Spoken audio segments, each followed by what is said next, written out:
Welcome to Morning News on Remo TV. I'm Ibukunla Usoya. On national news, the federal government and the Joint Action Committee comprising the Senior Staff Association of Nigerian Universities and the Non-Academic Staff Union of Educational and Associated Institutions have set up a committee to resolve the dispute over the 40 billion naira hand allowances and complaints about the integrated payroll and the personal information system.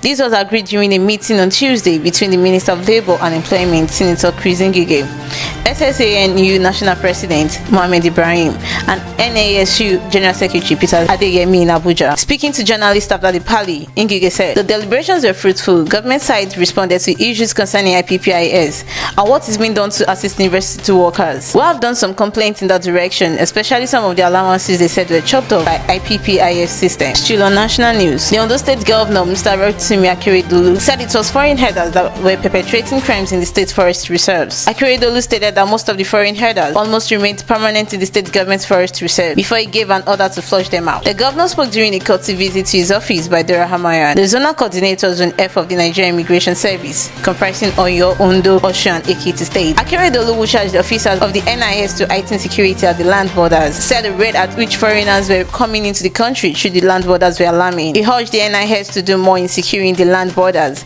so as to prevent unknown individuals from coming into the country without record and identity. On local news, a mob set ablaze the Kara Market as well as the house of Seriki Fulani in Egwa, Yewa North local government area of Ogun State, identified as Alajiada. One person was reportedly burnt to death during the violence after the visit of a human rights activist, Sunday Adeyemo, aka Sunday Igboho, visited Ogun State on Monday. Our correspondents who visited the scene on Tuesday observed that many residents stayed indoors in fear of possible reprisal. It was further observed that apart from the house of the Seriki, other houses and huts were burnt. It was gathered that the Fulani had fled the area to avoid the mob attack. Most of the residents who spoke with our correspondents said they had been living in fear due to the influx of Fulani herdsmen into the area. On international news, European Commission Chief Ursula von der Leyen said on Tuesday that coronavirus vaccines from Russia and China could be approved for use in the bloc if they show all the data, lawmakers told AFP. I remarked him as the EU faces criticism over a slow vaccination rollout across the 27-nation bloc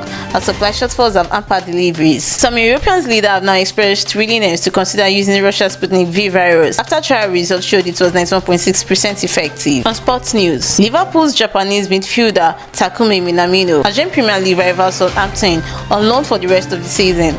The South Coast club was said on Monday. The 26-year-old Japan international, who can play on the wing or as a second striker, was signed by Liverpool from Austria RB Salzburg a year ago. He will help provide another good attacking option and, as importantly, the right profile for player for her, Southampton manager Ralph Hasenhuttl said in a club statement. Finally, on entertainment news, after DJ Copy posted on her Instagram page that she already filed a lawsuit against Israel DMW over libel and defamation of character, Nigerians reacted to that post by bashing her, while others supported her. After being quiet on the Gelato saga, as it is popularly called, Davido has finally spoken. Yesterday, Davido commented on DJ Copy's post. There he wrote Tule, and what that means in a layman's language is get out or get lost. So it's going to be a tug of war. I personally feel there is more to this than what it looks like. Does it mean the fight between Davido and Copy? That will be all for now. Morning news. For more news updates, follow us on our social media platform on Facebook, Twitter, Instagram, and YouTube at Officialremotv. You can also visit our website at www.remotv.com.ng. I'm Ibukunla Usoya. Goodbye.